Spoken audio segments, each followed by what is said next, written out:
Yeah.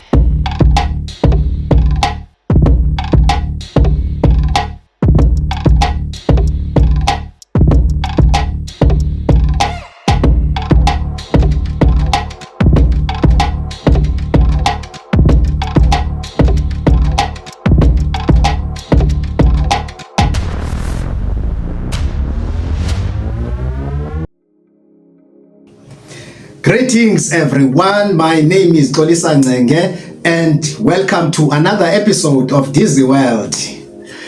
First of all, let me thank all Dizzy World supporters, subscribers, because there is no Dizzy World without you. So thank you, thank you, thank you. Much appreciated.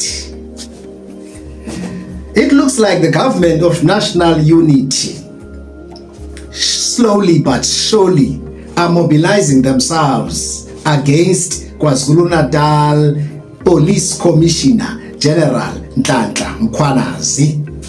Probably by now, I think a lot of South Africans have heard about what the DA Member of Parliament, Glynnis Breytenbach, said that General Mkhwanazi should have taken his complaints about police, senior politicians in parliament, business people, prosecution, judiciary, corruption to parliament, instead of holding a press conference in full military gear.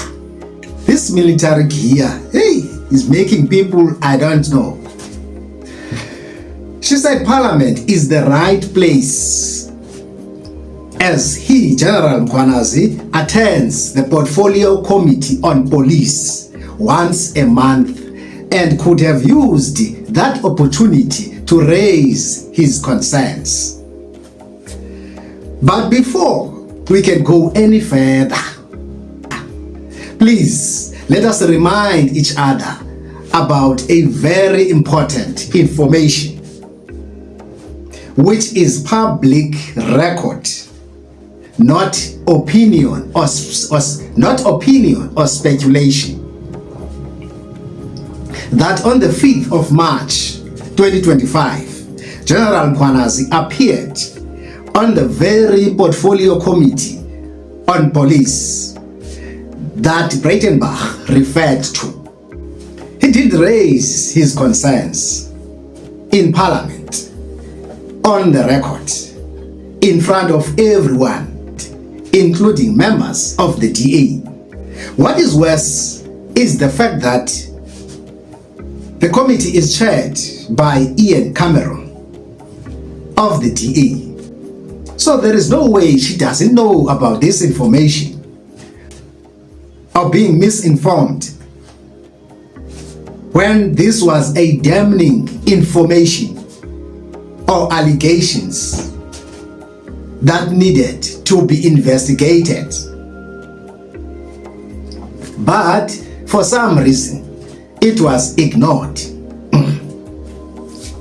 Good people, please, let's not forget to like, share, comment down below, and subscribe to the channel. And let's continue. And what does ignoring of this important information means or tells us? That is the public or tax-paying citizens who also pay corrupt politicians. What does this tell us?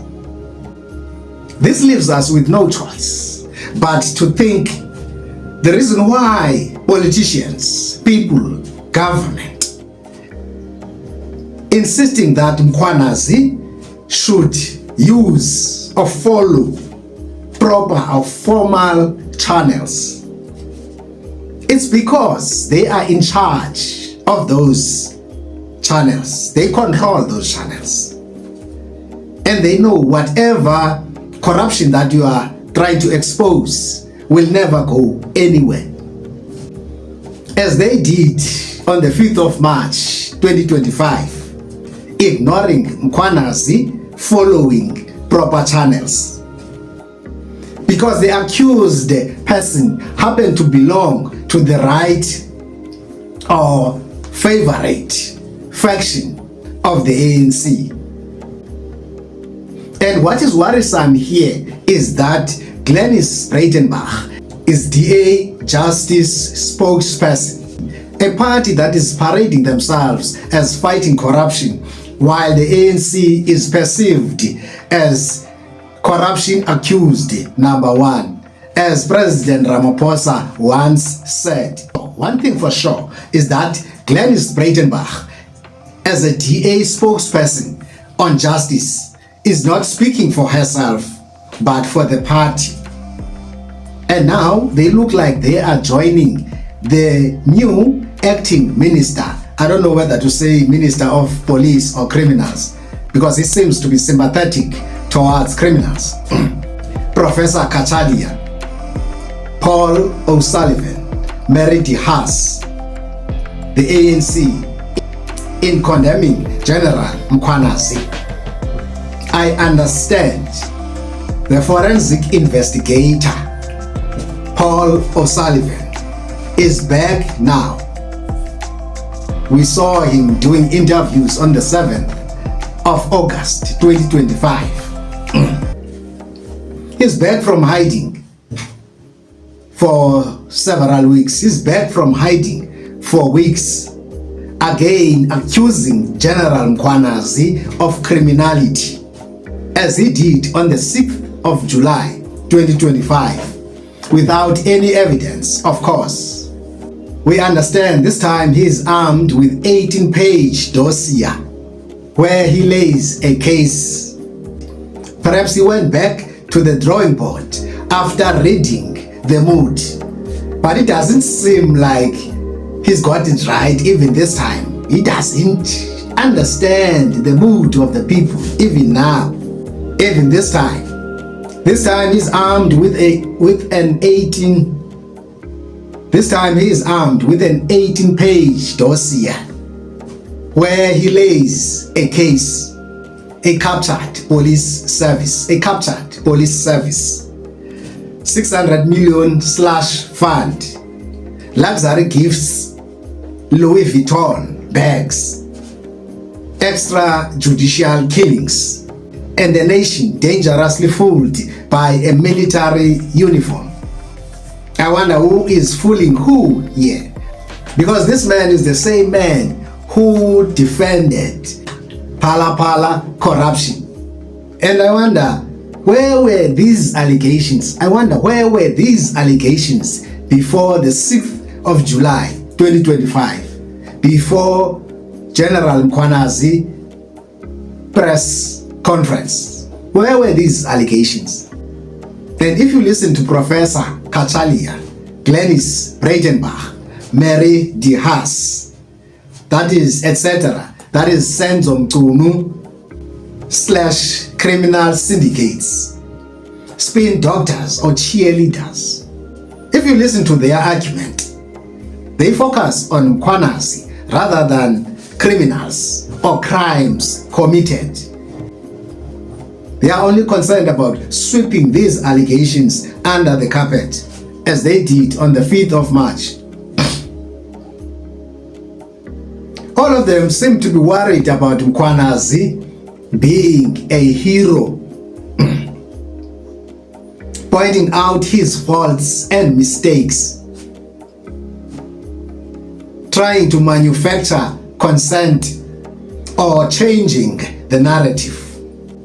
Are these people fighting for justice, fighting against crime, or enabling corruption, which leads to lawlessness that we are experiencing, where criminals are running, where criminals are actually running our country?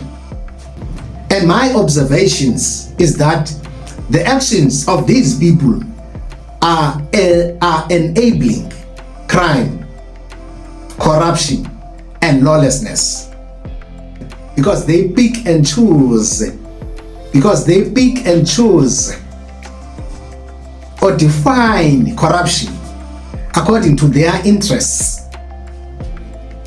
and which faction of the ANC, individual or party is involved in corruption. They will turn a blind eye to President Ramaphosa corruption, Phala, Glencoe, CR17, etc., because they benefit financially in the GNU and Blue Lights. But will point out Deputy President Paul Mashatile and others.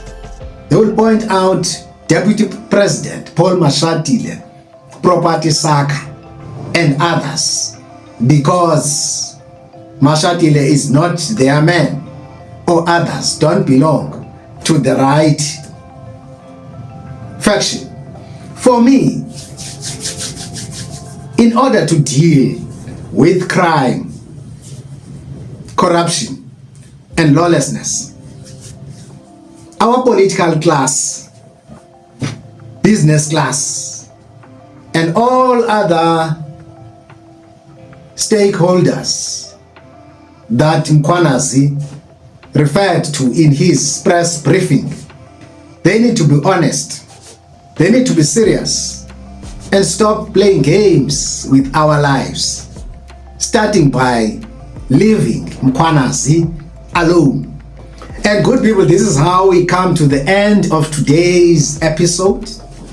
Please like, share, click the notification bell, comment down below, and subscribe to the channel. And see you in the next video. Cheers. Adios.